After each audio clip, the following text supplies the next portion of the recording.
Hey mon bon ami, si tu veux soutenir la chaîne, je t'invite à le faire gratuitement sur YouTube. Tu regardes une petite pub de 30 secondes et ça nous fait gagner un peu de sous. Merci beaucoup et que la passion te guide. Ouais. Salutations tête de nage, je suis le chef et je suis de retour cette semaine pour te parler du dernier chapitre en date de Dragon Ball Super. Je parle bien sûr du chapitre 52. Alors que dire sur ce chapitre 52? Chapitre très intéressant, mais j'ai envie de dire peut-être pour une des rares fois depuis ce début de l'arc, qui a commencé il y a à peu près un an. Je suis circonspect, Alors il y a des révélations, des débuts de révélations, des débuts de pistes qui peuvent être intéressantes, mais qui sont intéressantes parce qu'en fait, elles me font un peu peur, ces débuts de pistes, parce que... comment expliquer ça? Ça peut être génial, comme ça peut être tout pourri. En fait, ça peut être tout pourri par rapport à la mythologie Dragon Ball.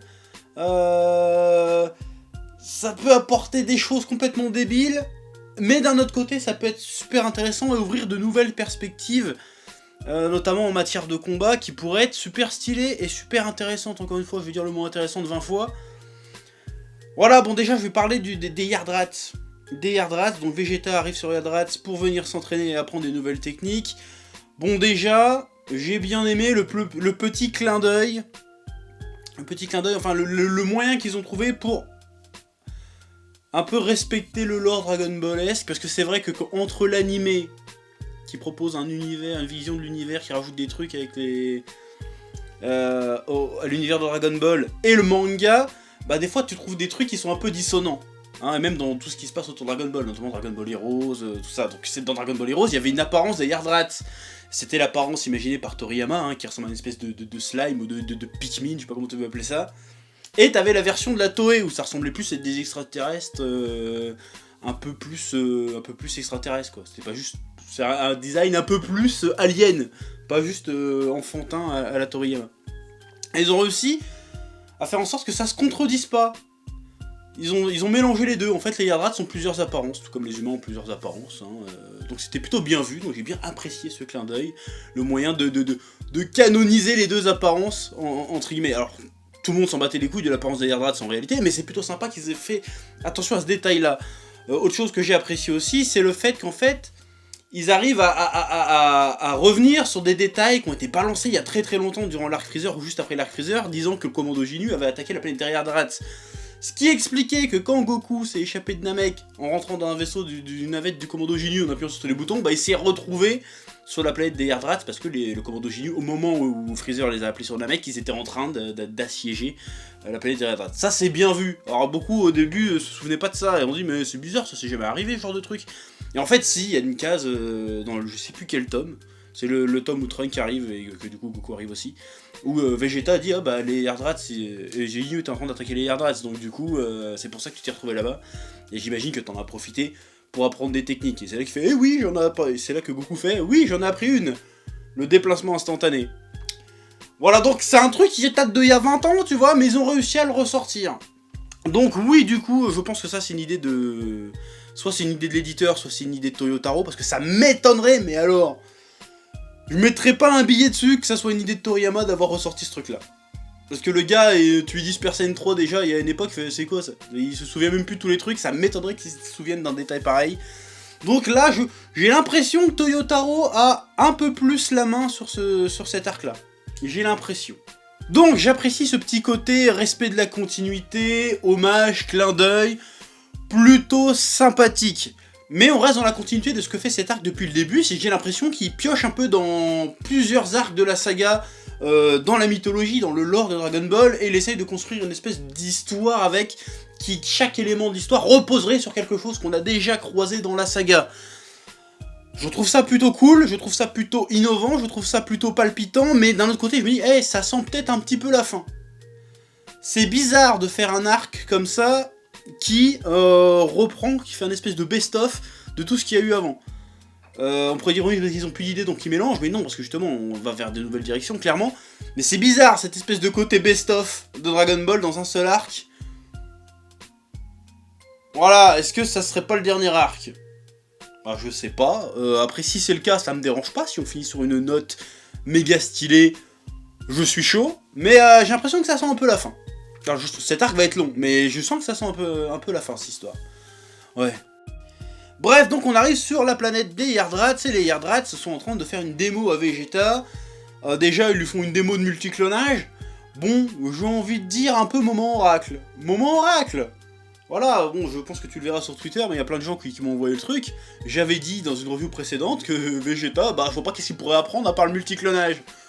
Bon, c'était une boutade, hein, c'était une connerie lancée comme ça, et il s'avère que bon, il y a une part de vrai, donc j'ai envie de dire oracle encore une fois de plus. J'ai même envie de te dire doublement oracle, parce que l'arc sur Terre, une partie de l'arc qui se déroulera sur Terre, que j'avais, pas prédit, mais que j'avais anticipé, que j'ai dit que ça serait cool de voir ça, bah c'est en train d'arriver. Hein, ils vont recruter Piccolo, ils vont recruter Trunks, ils vont recruter toute la clique une fois de plus. Ça peut être méga stylé, mais j'y reviendrai, donc je me concentre sur les Yardrats, pour l'instant. Alors ils montrent la technique à Vegeta, ils peuvent devenir grands, ils peuvent se téléporter, ils peuvent se multiplier, et ils lui expliquent, oui parce qu'en fait on a le contrôle de notre esprit, mais quand Goku est venu, l'esprit pour lui ça s'appelait le Ki. Donc les gars contrôlent leur ki d'une certaine manière qui peuvent faire des techniques un peu à la Hunter x Hunter ou à la Naruto. J'ai envie de dire oui, pour certains ils disent ouais c'est nouveau, ça prend une nouvelle direction, j'ai envie de te dire oui et non, parce qu'en fait la technique de téléportation on la connaît depuis déjà longtemps, la technique de multiclonage, Tenshinhan est capable de la faire, et en plus même Goku, Krillin et tout sont censés pouvoir la faire aussi. Dans l'animé en tout cas, ils le font le multiclonage. Ils se divisent en 4 ou 5 quand ils se battent contre Nappa et tout. Bah, pas Goku, mais en tout cas... Comment il s'appelle? Si, Goku le fait aussi quand c'est pas contre Cell, si je dis pas de conneries. Dans l'animé, encore une fois, donc l'animé n'est pas canon, je le rappelle. Mais quand même, c'est quelque chose qui existe déjà dans l'univers de Dragon Ball. C'est cette idée de multiplication. Donc ça me pose un petit peu problème. Parce que ça voudrait dire... Parce que le délire, c'est il faut contrôler son ki à fond. D'accord, tu me dis ça, mais le mec à qui il dit ça, c'est Vegeta. C'est à Vegeta et Goku, si tu veux.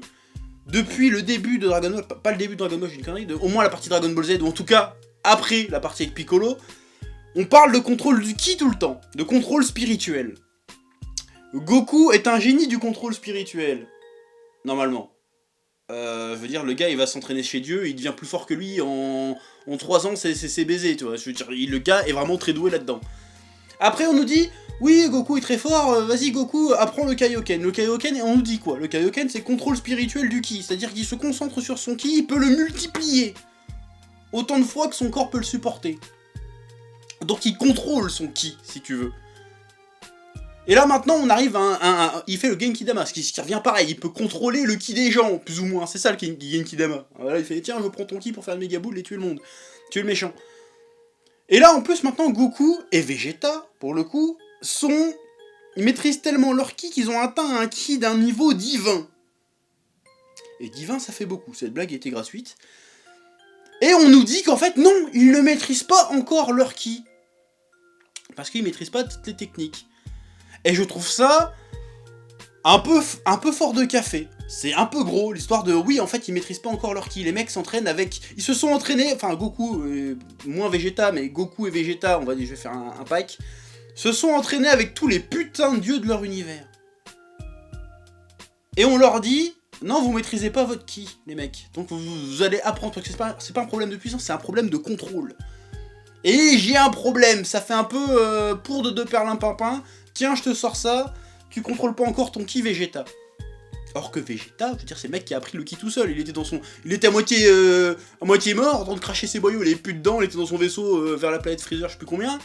Et il a appris à contrôler le contrôle spirituel, si tu veux. De sentir les ki, tout ça. Il a appris ça. Et là, tu me dis qu'il maîtrise pas son truc. Or, moi je veux bien, mais il faut que Vegeta apprenne la technique en 2 secondes. Sinon, c'est pas crédible. Je suis désolé. Alors, je chipote. Je sais que je pinaille. Mais je trouve ça très très bizarre. Après, il y a une explication qui est assez floue, qui est assez ambiguë. Il y a le grand chef, enfin l'ancien de la planète des Yardrats, il fait oui, en fait, nous, on n'a pas de technique particulière, c'est que on apprend à maîtriser notre contrôle spirituel, et de ce qu'on arrive à faire ce contrôle spirituel, il en découle des techniques. Nous, on arrive à faire le déplacement instantané, la multiplication, et à grandir. Mais ça veut pas dire qu'on peut faire que ça avec.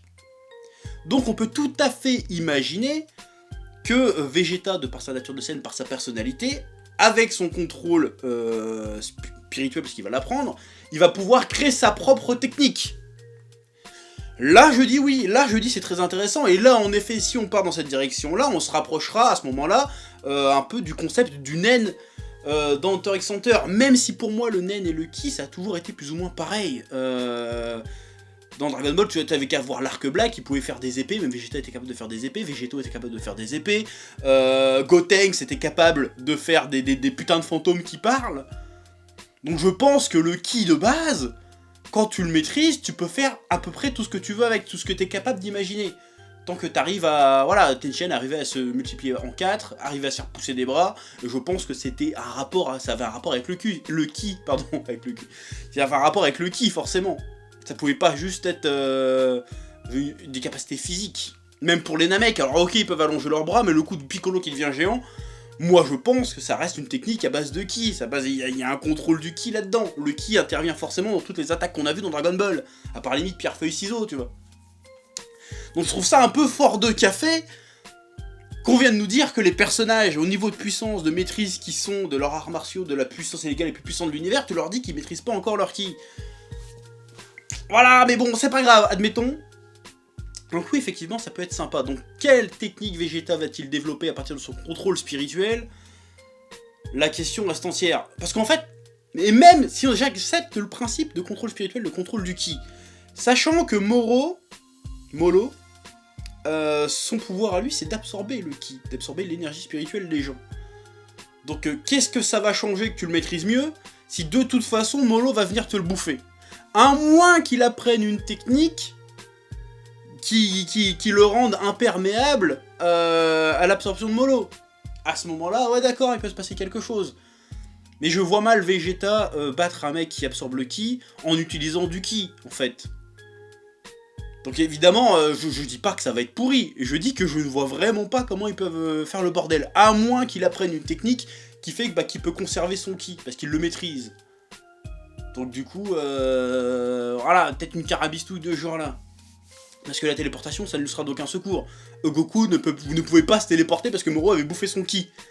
Donc c'est bien la preuve. Donc là, on va sur un terrain vachement glissant quand même. Sur cette histoire de contrôle du ki. Bon, je fais 10 minutes dessus, je suis désolé, mais c'est pour bien que tu comprennes mon problème. Parce que le contrôle du ki, jusqu'ici, c'était quelque chose d'acquis. Et je dis beaucoup de fois le mot ki. Et là, tout d'un coup, on remet ça en question. Alors que dans l'arc lui-même qu'on a vu, eh ben, le fait que Moro absorbe le ki posait problème aux techniques de Goku. Qui étaient des techniques Yardrat. Je parle du déplacement instantané.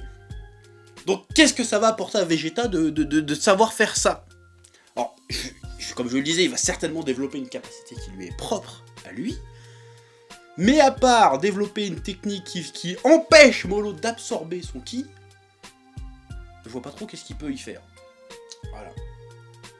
Je vois pas trop. Parce que si c'est à base de ki, de toute façon, qu'il fasse des techniques de ouf ou pas, il va se faire baiser, parce que Molo le mange. Donc je comprends pas. Donc voilà, donc c'est exactement ce que je suis en train de te dire. Ça ouvre des perspectives, mais en même temps, bah, ça peut être potentiellement pourri si on transforme pas l'essai, si tu veux. Donc je reste assez sceptique pour l'instant sur cette histoire de Yardrat. Voilà. Ouais, je vais passer à la suite. Ensuite, seconde partie du chapitre, c'est quand les brigands qui veulent du Blue Room ou du Sky Gold viennent sur Terre pour essayer de piquer les réserves de Sky Gold de la Terre, de Blue Room, comme ils appellent ça, et ils tombent sur Piccolo. Alors comme je le disais déjà il y a 2-3 reviews, il fallait que Piccolo intervienne dans cet arc, c'est pas possible, il y a la planète Namek qui vient de se faire niquer, faut forcément que Piccolo ait un rôle à un moment donné, et que la Terre ait un rôle à un moment donné. Tu peux pas faire juste un danger aussi, d'amplitude aussi cosmique, sans qu'à un moment donné la Terre soit en danger. Et sans impliquer les autres guerriers de la Terre, c'est-à-dire tout ce qui est... bon, C-17, je pense qu'il va se pointer à un moment donné aussi, hein, parce qu'ils vont pas aller chercher juste Tenshin, Chaozu et Muten Roshi, hein, ils vont forcément aller chercher... Bon, ils en parlent de Gohan, hein, de Gohan et de Trunks. Ils vont forcément aller chercher tout le monde. Et ils vont les enrôler dans la patrouille galactique pour défendre la Terre, défendre l'univers. Donc ça, je l'avais dit. Hein. Encore une fois, moment oracle. Moment oracle. Il y a des gens qui doutent encore de mes dons de voyance. Voilà, l'oracle. Parce que j'interprète les lignes. Tu vois, dans la matrice, là, quand le mec, il est l'opérateur et qu'il lit les codes, bah moi, je fais pareil, sauf que c'est les codes de narration, machin, voilà, je suis un visionnaire. Donc c'est ça qui va se passer. Bon, qui va se passer dans les grandes lignes, après je sais pas comment ça va se passer, mais le fait qu'ils recrutent effectivement la Z-Team dans la patrouille galactique, c'est un moment oracle, et tu ne peux pas le nier. Alors je sais plus dans quelle vidéo je l'ai dit, mais je l'ai dit. Et c'est super intéressant parce que ça donne encore une fois une autre envergure à la Z-Team. Bordel. Je dis oui, moi je veux un arc avec Goten, Trunks, qui partent à l'aventure avec Jaco, bordel. On veut ça, le peuple réclame ça. Ça peut être forcément stylé. Donc là, on part aussi sur le Dragon Ball Endgame, hein, comme je t'avais dit. Bataille finale sur la Terre, mais obligatoire. Et là, on va repartir aux sources, encore une fois. On va forcément avoir une référence à l'arc Saiyan, parce qu'il va y avoir Piccolo, Gohan, et tous les autres qui vont devoir défendre la Terre contre des méchants pendant que Goku et Vegeta sont en train de s'entraîner. Vont-ils survivre? Est-ce que certains personnages vont mourir? Moi, je parie sur une mort de Piccolo. Une nouvelle fois, voilà, je jette comme ça. Parce que de toute façon, même quand je dis de la merde, j'ai dit multiclonage comme ça, c'est arrivé. Donc, il va y avoir des morts. Moi, je prédis une mort. C'est pas possible. Bon, une mort temporaire, hein, il sera encore ressuscité, c'est pas la question. Mais il va y avoir des morts. Il faut qu'il y ait des morts pour que ça soit épique. Parce qu'au bout d'un moment, bon, Boo ne peut pas mourir. Quoique si, ils peuvent le ressusciter, Boo, tu me diras. Mais il va y avoir des morts. À un moment donné, il va y avoir des morts. Parce que je le sens. Il va y avoir des morts, ça va être beaucoup trop épique. Il faut qu'il y ait des morts. Voilà, je sais pas qui ce sera. Moi, je me bise sur Piccolo. Ou Satan. Je sais pas pourquoi Satan, je le sens bien. Il va... je sais pas. Là, je dis n'importe quoi, mais imagine. Satan se fait tuer, il y a Boo qui fait... Ah, ça peut être stylé. Ça peut être méga stylé. Donc cette histoire de bataille sur Terre pendant que les Big Guns, les Big Two sont dans l'espace en train de s'entraîner...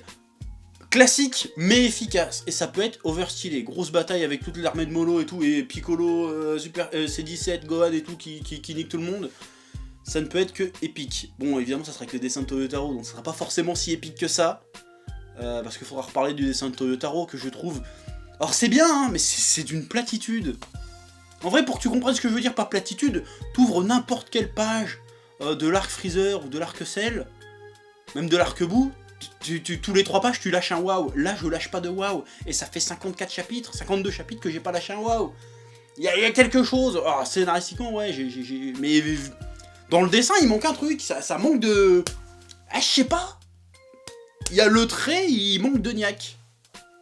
Voilà, ça ne m'émerveille pas graphiquement. Alors, c'est correct, hein, mais franchement... Bon, faut que je m'entraîne un petit peu, mais je fais aussi bien. Et c'est un problème, parce que je suis pas très fort, en fait. Et sans me vanter, je pense que je suis capable de faire du Toyotaro. Et je devrais pas être capable de me dire ça. Parce que quand je regarde Berserk, je me dis, tiens, je peux faire du Miura. Non. Quand j'ouvre Naruto, est-ce que je peux faire du Kishimoto? Non. Est-ce que je peux faire du Oda? Bah non. Mais je peux faire du Toyotaro, et c'est dommage. Du coup, le niveau dessin ne me fait pas trop rêver. Mais cette partie de Arc sur Terre qui permet de mettre en lumière d'autres personnages, et j'espère que cette fois-ci, ce sera pas juste tourné à la rigolade et au ridicule. Je veux un vrai moment Krillin, je veux un vrai moment Piccolo, je veux un vrai moment Trunks et Goten, parce que putain, Trunks et Goten n'ont eu aucun rôle dans Dragon Ball Super. C'est le moment. C'est maintenant, là. Et tu les fais grandir aussi un petit peu, s'il te plaît. Tu me les mets maintenant. Voilà, là c'est Trunks et Goten. Bon, tu me mets un petit Goten pour le fanservice à la limite, mais on peut s'en passer. Tu me mets Trunks et Goten qui nique tout le monde. Tu me mets un vrai truc avec Gohan, s'il te plaît. Tu me fais pas le combat de Gohan Kefla hors champ, espèce de bâtard de Toto. Parce que là, je vais commencer à me rénerver, je vais ressortir la peluche, qui est là, et je vais lui mettre une énorme raclée, si tu veux. Donc, tu me foires pas ça, s'il te plaît. Tu veux utiliser la Z-Team, tu l'utilises à bon escient. Je veux vibrer, je veux qu'on revienne à l'époque, ruban rouge, tout ça, je veux vibrer. Voilà, je veux être grisé. Remets-moi du Tenshinhan, remets-moi des trucs, remets-moi du Yamcha, putain, remets-moi du Yamcha. Le peuple veut du Yamcha. Fais mourir Yamcha, même, j'en ai rien à foutre. Mais mood du Yamcha, mais stylé. Je veux Yamcha stylé et Tenshinhan stylé. Je veux pas de blague. Je veux le gars, il défende vraiment la Terre. Je veux un truc stylé. Je veux voir des héros. Je veux pas voir des faire-valoir. D'accord? Tu nous fais ça, Toto? C'est très bien. Bon, maintenant, je vais parler de la dernière partie du chapitre qui nous montre Goku. Goku et Merus qui partent s'entraîner sur une planète étrange. Et là, on a un peu un début de révélation sur les origines de Merus. En tout cas, on a des petits indices. Déjà, le gars, il sort, ouais, t'inquiète, je vais t'apprendre l'Ultra Instinct. Donc, tout, tu sais que ça s'appelle l'Ultra Instinct. T'es qui, sale bâtard? Depuis le début, t'es louche. T'es qui, toi? Bon, il y avait deux possibilités. Soit t'étais un infiltré de Moro, soit t'étais un ange. Parce que vu ta gueule, bon, c'est comme Tobi égale Obito dans Naruto, on voit ta gueule. T'as qu'un œil, t'es Obito depuis le début, tout le monde le savait, tu vois. C'était le suspense de merde. Bon, ceux qui ont pas lu Naruto Shippuden, bah tant pis pour vos gueules, je vous ai spoilé. En même temps, c'est fini depuis 5-6 ans, donc mets-toi à jour. Hein, voilà, t'as pas lu Naruto, voilà. Voilà, ça se voit comme le nez au milieu de la figure. Ce mec-là est un ange. Ou un rapport avec un ange. C'est pas normal. Et j'ai envie de dire, ok, c'est peut-être un ange, mais j'ai envie de dire, et là je vais encore pinailler, mais c'est important ce que je vais te dire. Si tu me fais encore le coup qu'il y avait un mec surpuissant, j'ai fait un Dragon Ball J là-dessus qui s'appelle le problème Zeno. Je t'invite, je te mets pas en fiche, tu te démerdes, tu vas le voir, Dragon Ball J, et je t'explique pourquoi ça me pose problème qu'on rajoute des personnages ultra cheatés dans le lore de Dragon Ball qui étaient là depuis très très longtemps. Or on ne sait pas depuis combien de temps Myrus existe dans l'univers de Dragon Ball, mais il va falloir justifier que ce mec n'ait pas agi face à Majin Buu et n'ait pas agi face à Freezer. Et me sortez pas les excuses, oui mais c'était pas son secteur d'activité, non mais n'importe quoi. Comme si Freezer il avait un secteur d'activité, putain le gars il a conquéri la moitié de la galaxie, Buu il a éclaté je sais pas combien de planètes, il a éclaté même des Kaioshin, l'autre il bouge pas. Il était où ce mec? C'est qui? D'où il vient? C'est un ange. A priori c'est un ange. Ok d'accord. Qu'est-ce qu'il fout là? Je veux une explication, et je veux une explication qui soit cohérente avec ce qu'on a vu dans Dragon Ball. Parce que le coup de... Voilà, je vais prendre Beerus. Beerus, oui, mais en fait, Beerus, il est jamais intervenu avant, parce qu'il fait des siestes de 40 ans. De 60 ans, je sais plus combien. Là. Du coup, bah, pendant que Freezer foutait la merde, bah, Beerus, il allait faire dodo, et pendant que Boo était là, bah, il allait faire dodo aussi. Enfin, il était pas encore là, pardon. C'est vrai, il s'est jamais occupé de Majin Buu, c'est bizarre. Il avait la flemme. Tu vas pas me faire l'excuse encore de « Ah, je faisais une sieste ou j'ai la flemme ou c'est pas mon problème ». Parce que ça ne marche pas cette explication avec Myrus. Le gars est engagé, a priori volontairement, dans la patrouille galactique. Donc le gars veut aider, veut faire le bien. Alors ça peut être super intéressant si tu me parles d'un ange qui a quitté sa fonction parce qu'il avait pas envie de rester passif. Le gars, vous voyez qu'il y avait du malheur dans le monde, il a dit non, je peux pas rester faire ça et m'en battre les couilles comme Whis. Il faut que j'y aille. C'est peut-être le fils de Whis. Il y en a qui disent que c'est le grand prêtre déguisé. Or je veux bien, mais quel intérêt que le grand prêtre soit déguisé en Myrus? Quel intérêt?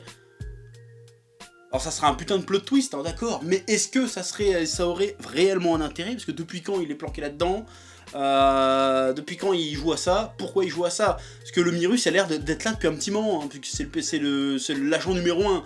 Donc t'es pas agent numéro 1 au bout de 15 jours. C'est qu'il a dû faire plusieurs exploits pour qu'il soit reconnu comme l'agent numéro 1 de la patrouille galactique. Donc le gars est forcément là depuis longtemps. Et s'il est là depuis longtemps et que c'est réellement un ange, il faut qu'on nous justifie pourquoi il n'a pas agi avant. Ou alors s'il est pas... Il faut qu'il soit arrivé, si tu veux. Pardon, je formule ma phrase pour que tu comprennes bien. Il faut que le personnage soit arrivé après Boo, forcément. Ou entre Freezer et Boo. Il peut pas être là depuis 200 ans, le gars, et qu'il est jamais réellement intervenu quand il y avait une vraie menace. Parce que s'il peut intervenir pour choper 3 clochards qui volent du Blue Orum, il peut intervenir pour un tyran intergalactique qui détruit des planètes, si tu veux. Et un démon intergalactique qui détruit des planètes aussi. Il peut intervenir, il doit intervenir même. Et sinon, il n'interviendrait pas face à Moro, qui est une menace encore plus grande, si tu veux. Et qu'on me dise pas, oui, mais le gars avait pas la puissance. Non, je suis désolé, le gars, il cache sa puissance, il tient tête à un Goku Super Saiyan 3. Oh, quand même, au bout d'un moment, il va falloir l'expliquer, ça. Alors, je dis pas que l'explication sera pourrie, je dis pas que c'est grave. Je dis que si l'explication n'est pas à la hauteur, ça va foutre en l'air un bon paquet de trucs. Voilà, et ça va être assez chiant et redondant dans l'univers Dragon Ball. Faut pas que le fait que Myrus ne soit pas intervenu ou cache sa puissance soit un gag.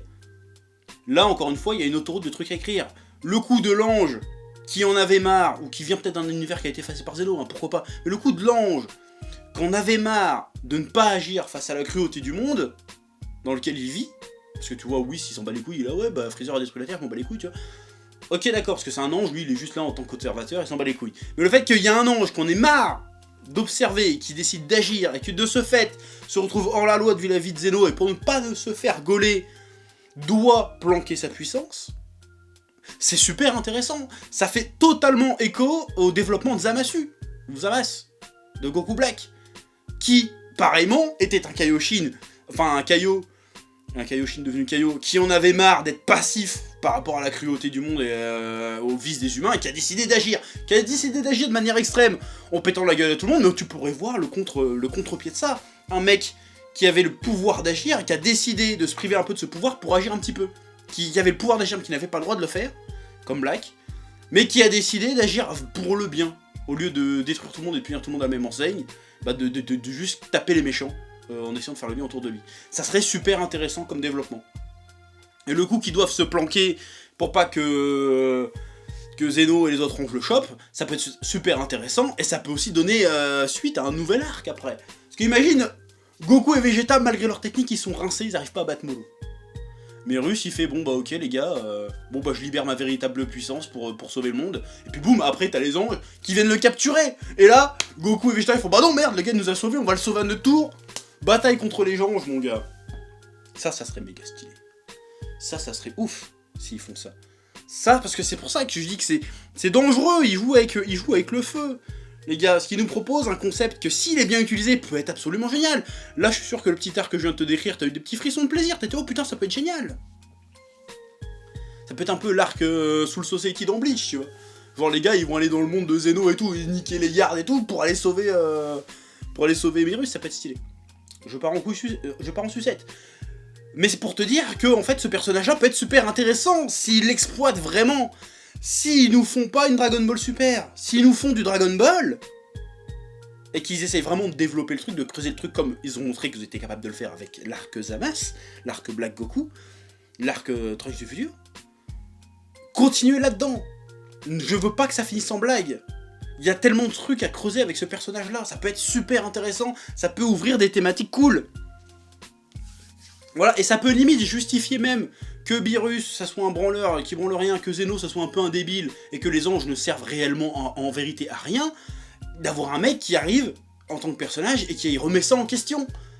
C'est super intéressant comme thématique. Donc voilà. Donc, comme je te le disais au début, je suis enjaillé, je suis intéressé, je suis excité de voir la suite, mais en même temps j'ai un peu peur, parce que j'ai l'impression... je sais pas l'impression en fait, c'est... Parce que depuis toujours, dans Dragon Ball Super, depuis que ça a commencé, à chaque fois ou presque, qu'ils avaient l'opportunité de faire un choix audacieux, stylé, intéressant et pertinent, ils ont pris le chemin de la facilité un peu nul. Quasiment à chaque fois. Sauf dans de rares exceptions. Donc là, j'aimerais bien, parce que cet arc-là, ça fait 1 an que j'ai pas tabassé Toto, là. Donc voilà, je commence à perdre la main un petit peu, là. Donc j'ai pas envie de me remettre à taper Toto.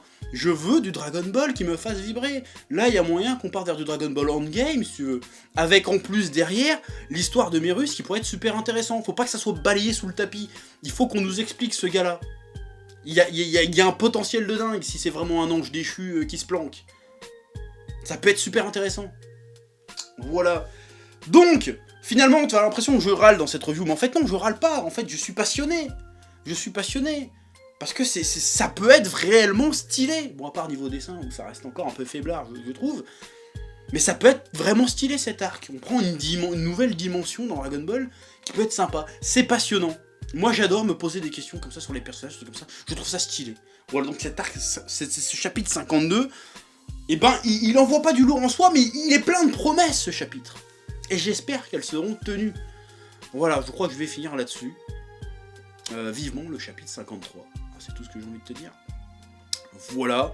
Ils nous le font en animé, cet arc, hein, donc c'est quand vous bougez le cul pour annoncer l'animé. Nous, on attend. Hein, surtout que la revue de la passion toutes les semaines, t'inquiète. Voilà, on est là. Bref, je te laisse le soin, comme d'habitude, de me dire ce que t'as pensé de ce chapitre en commentaire, ce que t'as pensé de cette review, de t'abonner, de partager, proposer tes théories, hein, pourquoi pas aussi. Voilà. Sur ce, je te laisse, et bien sûr, Dragon Ball, c'est la vie, bordel. Ouais, allez, bisous. Eh oh, tu vas pas te barrer comme ça, hein? Tu vas laisser un pouce bleu? Un petit pouce bleu, hein? Puis tu regardes aussi les autres vidéos? Parce que voilà, tu t'abonnes? Ouais?